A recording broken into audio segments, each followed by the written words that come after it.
ಜಾತಿ ನಿಂದನೆ ಕೇಸ್ನಲ್ಲಿ ಶಾಸಕ ಮುನಿರತ್ನ ಅವರನ್ನ ಬಂಧನ ಮಾಡಲಾಗಿದೆ. ಮುನಿರತ್ನ ವಿರುದ್ಧ ಕೇಸ್ ದಾಖಲಾಗಿತ್ತಲ್ಲ, ಆ ಕೇಸ್ ಸತ್ಯನ ಸುಳ್ಳು ಕೇಸ್ ಏನಾದರೂ ಚಲುವರಾಜು ದಾಖಲು ಮಾಡಿದ್ರ? ಚಲುವರಾಜು ಈ ದೂರುದಾರ ಚಲುವರಾಜು ಜೊತೆಗೆ ಹನುಮಂತರಾಯಪ್ಪ ವಾಟ್ಸಾಪ್ ಕಾಲ್ನಲ್ಲಿ ಮಾತನಾಡಿದ್ದಾರೆ ಅಂತ ಹೇಳುವ ಒಂದು ಆಡಿಯೋ ಈಗ ವೈರಲ್ ಆಗ್ತಾ ಇದೆ. ಚಲುವರಾಜು ಮತ್ತು ಹನುಮಂತರಾಯಪ್ಪ ಮಾತಾಡಿರುವ ಆಡಿಯೋ, ಈ ವಾಟ್ಸಾಪ್ ಆಡಿಯೋದಲ್ಲಿ ಏನೇನು ಚರ್ಚೆ ಆಗಿದೆ? ದೂರು ಕೊಟ್ಟ ಒಂದು ದಿನದ ಬಳಿಕ ಮತ್ತೊಂದು ಆಡಿಯೋ ಈಗ ಮತ್ತೆ ವೈರಲ್ ಆಗ್ತಾ ಇರೋದು. ಒಂದು ಆಡಿಯೋದಿಂದ ಒಂದು ದೂರು ದಾಖಲಾಯಿತು, ಶಾಸಕರೊಬ್ಬರು ಅರೆಸ್ಟ್ ಆದ್ರು. ಈಗ ದೂರು ಕೊಟ್ಟು ಒಂದು ದಿನ ಅರೆಸ್ಟ್ ಆದ ನಂತರ ಗುತ್ತಿಗೆದಾರರ ಜೊತೆಗೆ ಹನುಮಂತರಾಯಪ್ಪ ಮಾತನಾಡಿದ್ದಾರೆ ಎನ್ನಲಾದ ಆಡಿಯೋ ಈಗ ವೈರಲ್ ಆಗ್ತಿದೆ.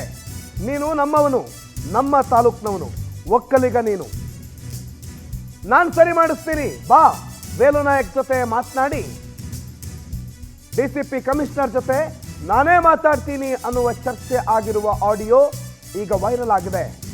ಆ ಆಡಿಯೋ ವೈರಲ್ ಆದ ಬೆನ್ನಲ್ಲೇ ಈಗ ಶಾಸಕ ಮುನಿರತ್ನ ವಿರುದ್ಧ ದಾಖಲಾಗಿರುವ ಕೇಸು ಅದು ನಿಜಾನ ಸುಳ್ಳ ಅನ್ನೋ ಪ್ರಶ್ನೆ ಹುಟ್ಟುಕೊಳ್ಳುತ್ತೆ.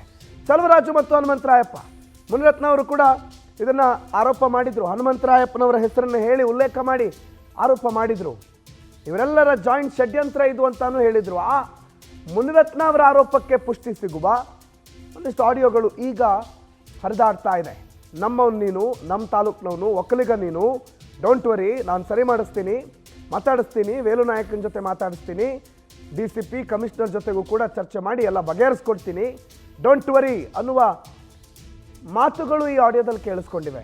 ಹಾಗಾದರೆ ಯಾರು ನಿಜ, ಯಾರು ಸುಳ್ಳು? ರಾಜಕೀಯ ಷಡ್ಯಂತ್ರ ಹೌದಾ ಹಾಗಾದರೆ ಇದು? ಎಲ್ಲ ಪ್ರಶ್ನೆಗಳು ಸಾಮಾನ್ಯವಾಗಿ ಹುಟ್ಟುಕೊಳ್ತಾ ಇದೆ.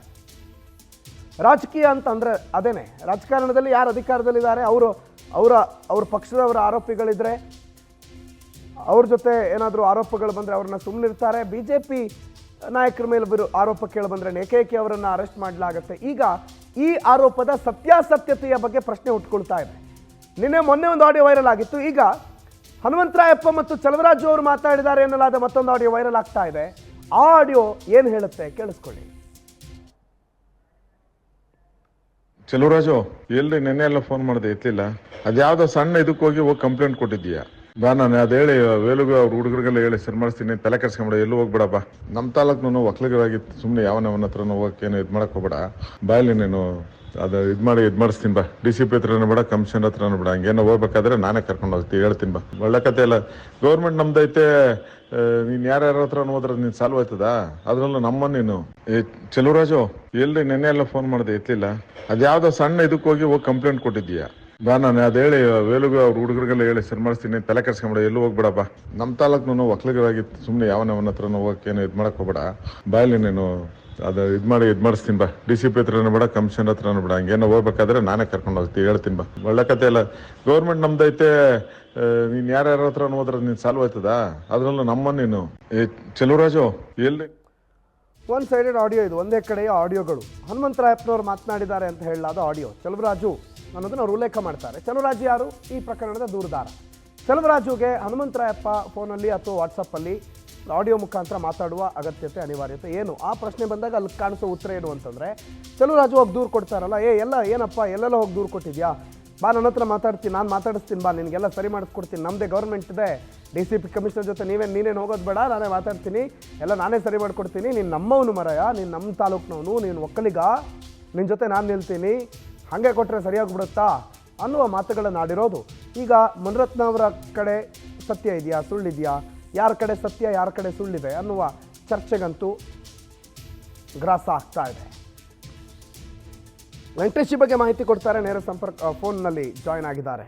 ವೆಂಕಟೇಶ್, ಸಾಮಾನ್ಯವಾಗಿ ಮುನಿರತ್ನ ಅವರದ್ದೇ ತಪ್ಪಿದೆ, ಆ ಆಡಿಯೋ ಮುನಿರತ್ನ ಅವರದ್ದೇ ಅನ್ನುವಂಥ ಆರೋಪಗಳು ಕೇಳಿ ಬಂದಿತ್ತು. ಆದರೆ ಈಗ ಇದೇನು ಹೊಸ ಆಡಿಯೋ, ಹೊಸ ಕಥೆಗಳನ್ನು ನುಡಿತಿದೆಯಲ್ಲ, ಏನು ಈ ಆಡಿಯೋನ ಅಸಲಿಯತ್ತು ವೆಂಕಟೇಶ್?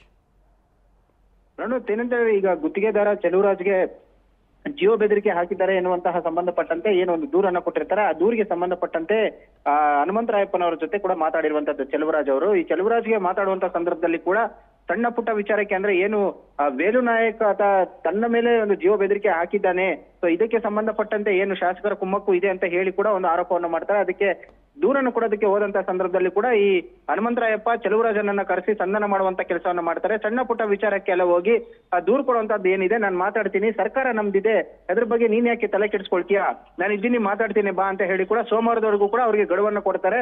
ನೀನು ಒಂದ್ ವೇಳೆ ಬಂದಂತಂದ್ರೆ ಈ ಪ್ರಕರಣದಲ್ಲಿ ಇತ್ಯರ್ಥವನ್ನ ಮಾಡೋಣ, ನೀನು ನಮ್ಮವನು, ನಮ್ಮ ಒಕ್ಕಲಿಗ ಸಮುದಾಯಕ್ಕೆ ಸೇರಿದವನು, ವಿಶೇಷವಾಗಿ ನಮ್ಮ ತಾಲೂಕಿನವನು ಆಗಿರೋದ್ರಿಂದಾಗಿ ನೀನ್ ಈ ರೀತಿ ಮಾಡುವಂತದ್ದು ಎಷ್ಟು ಮಟ್ಟಿಗೆ ಸರಿ, ನಾನು ಮಾತಾಡ್ತೀನಿ ಬಾ ಅಂತ ಹೇಳಿ ಒಂದು ರಿಕ್ವೆಸ್ಟ್ ಅನ್ನ ಮಾಡ್ಕೊಳ್ತಾರೆ. ತದನಂತರ ಮುಂದುವರೆದಂತೆ ಆತ ಧಮಕಿಯನ್ನ ಹಾಕುವಂತ ಕೆಲಸವನ್ನು ಮಾಡ್ತಾರೆ. ಅಂದ್ರೆ ಸೋಮವಾರದೊಳಗಡೆ ಏನಾದ್ರು ಬಂದ್ರೆ ನಿನಗೆ ಈ ಪ್ರಕರಣದಲ್ಲಿ ನಿನ್ನನ್ನ ಇತ್ಯರ್ಥ ಮಾಡ್ತೀನಿ, ಇಲ್ಲಾಂದ್ರೆ ನಿನ್ನಿಷ್ಟ, ಸರ್ಕಾರ ನಮ್ದಿದೆ, ನಿನ್ಗೆ ಅರ್ಥ ಆಗಲ್ವಾ ಅನ್ನೋ ರೀತಿಯಲ್ಲಿ ಕೂಡ ಹನುಮಂತರಾಯಪ್ಪ ಚೆಲುವರಾಜ್ಗೆ ಹೇಳ್ತಾರೆ. ಈ ಚೆಲುವರಾಜ್ ಮಾತಾಡುವಂತ ಸಂದರ್ಭದಲ್ಲಿ ಶಾಸಕರು ಕೂಡ ನನಗೆ ಒಳ್ಳೇದನ್ನೇ ಬಯಸಿದ್ದಾರೆ, ಒಳ್ಳೇದ್ ಮಾಡಿದ್ದಾರೆ, ಸಾಕಷ್ಟು ಗುತ್ತಿಗೆಯನ್ನು ಕೂಡ ಕೊಟ್ಟಿದ್ದಾರೆ, ಅದ್ರ ಮೇಲೆ ನನ್ನ ಜೀವನವನ್ನು ಕೂಡ ಮಾಡ್ತಾ ಇದ್ದೆ, ಈ ರೀತಿಯಾಗಿ ಅಂತ ಆರೋಪ ಮಾಡುವಂತದ್ದು ನನಗೂ ಏನೋ ಅಷ್ಟು ಇಷ್ಟ ಇದ್ದಿಲ್ಲ. ಅಂದ್ರೆ ಎಲ್ಲಿ ವೇಲು ನಾಯಕ್ ಮತ್ತು ಮುನಿರತ್ನ ಅವರ ನಡುವೆ ನಡೆದಂತಹ ಒಂದು ತಿಕ್ಕಾಟ ಏನಿದೆ, ಇದರ ಮಧ್ಯದಲ್ಲಿ ಚೆಲುವರಾಜನನ್ನ ದಾಳವಾಗಿ ಬಳಸ್ಕೊಂಡು ಈ ರೀತಿಯಾದಂತಹ ದೂರನ್ನ ಕೊಡಿಸಿದಾರ ಅನ್ನೋಂಥದ್ದು ಕೂಡ ಈಗ ಮೇಲ್ನೋಟಕ್ಕೆ ಗೊತ್ತಾಗ್ತಾ ಇರುವಂತದ್ದು. ಯಾಕಂದ್ರೆ ಶಾಸಕ ಮುನಿರತ್ನ ಅವರು ಅರೆಸ್ಟ್ ಆದಂತ ಸಂದರ್ಭದಲ್ಲೂ ಕೂಡ ಒಂದು ಅಜ್ಞಾತ ಸ್ಥಳದಿಂದ ಒಂದು ವಿಡಿಯೋವನ್ನು ಕೂಡ ಮಾಡಿದ್ರು. ಈ ಪ್ರಕರಣದಲ್ಲಿ ಷಡ್ಯಂತ್ರ ನಡೀತಾ ಇದೆ, ನನ್ನನ್ನ ಸಿಕ್ಕಿಸುವ ಒಂದು ಕೆಲಸವನ್ನ ಮಾಡ್ತಾ ಇದ್ದಾರೆ ಅಂತ ಹೇಳಿ ಅದಕ್ಕೆ ಪುಷ್ಟಿ ನೀಡುವಂತೆ ಹನುಮಂತರಾಯಪ್ಪ ಹಾಗೂ ಚೆಲುವರಾಜ ನಡುವೆ ನಡೆದಂತ ಈ ಸಂಭಾಷಣೆಯ ಪ್ರಮುಖ ಒಂದು ಸಾಕ್ಷಿ ಅಂತಾನೆ ಹೇಳಿರೋ ತಪ್ಪಾಗಲಾರದು. ಅಂದ್ರೆ ಈ ಜಾತಿ ನಿಂದನೆಗೆ ಸಂಬಂಧಪಟ್ಟಂತೆ ಏನು ವೇಲ್ ನಾಯಕ್ ಒಂದು ದೂರನ್ನು ಕೊಟ್ಟಿದ್ದಾರೆ, ಅದರ ತನಿಖೆ ಕೂಡ ಆಗ್ತಾ ಇರುವಂತದ್ದು. ಜೀವ ಬೆದರಿಕೆ ಸಂಬಂಧಪಟ್ಟಂತೆ ಚೆಲುವರಾಜ್ಗೆ ಕುಮ್ಮಕ್ಕನ್ನ ಕೊಟ್ಟು ಏನು ಕಂಪ್ಲೇಂಟ್ ಅನ್ನ ಕೊಡಿಸಿದ್ರೆ ಅನ್ನುವಂತ ಅನುಮಾನಗಳು ಕೂಡ ಈಗ ವ್ಯಕ್ತ ಆಗ್ತಾ ಇರುವಂತದ್ದು. ಪ್ರಣೋದ್, ಥ್ಯಾಂಕ್ ಯು ಮಾಹಿತಿಗೆ ವೆಂಕಟೇಶ್. ಸೊ ಒಟ್ಟಾರೆ ಈ ಪ್ರಕರಣದಲ್ಲಿ ಹಲವು ಆರೋಪಗಳು, ಟ್ವಿಸ್ಟ್ಗಳು, ಟರ್ನ್ಗಳಂತೂ ಈಗ ಲಭಿಸ್ತಾ ಇದೆ. ಇನ್ನೂ ಗೊತ್ತಾಗಬೇಕು ಯಾರದು ಸತ್ಯ, ಯಾರದು ಸುಳ್ಳು, ಯಾರು ಸರಿ, ಯಾರು ತಪ್ಪು ಅನ್ನೋದು. ಕಾದು ನೋಡೋಣ ಯಾವಾಗ ಗೊತ್ತಾಗುತ್ತೆ, ಏನು ಗೊತ್ತಾಗುತ್ತೆ. ಕುತೂಹಲಗಳು ಜಾರಿಯಲ್ಲಿರಬೇಕಾಗತ್ತೆ.